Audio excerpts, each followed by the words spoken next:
Hey there, tech enthusiasts. Welcome back to our channel. Today, we're tackling something super useful: how to check your iPhone's location history in 2025.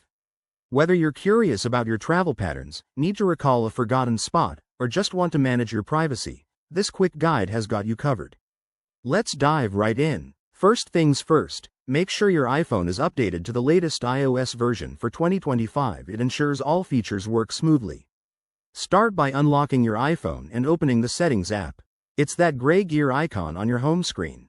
Once you're in Settings, scroll down and tap on Privacy and Security. This is where Apple keeps all the good stuff related to your location data. Next, inside Privacy and Security, look for Location Services and tap on it.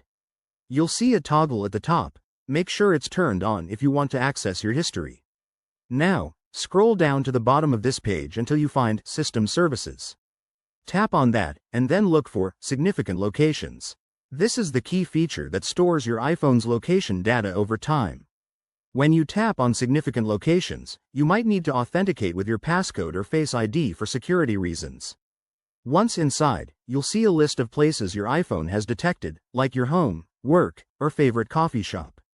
You can view the dates and times associated with each location. Pretty cool, right? If you want more detailed history, head over to the Find My app, which can show your device's movements if you've enabled sharing. A quick tip: always be mindful of your privacy. You can clear this history or turn off significant locations if you're not comfortable with it. That's it for the steps, simple and straightforward. Thanks for watching. If this helped you, give it a thumbs up, subscribe for more iPhone tips, and drop a comment below if you have questions. See you in the next video.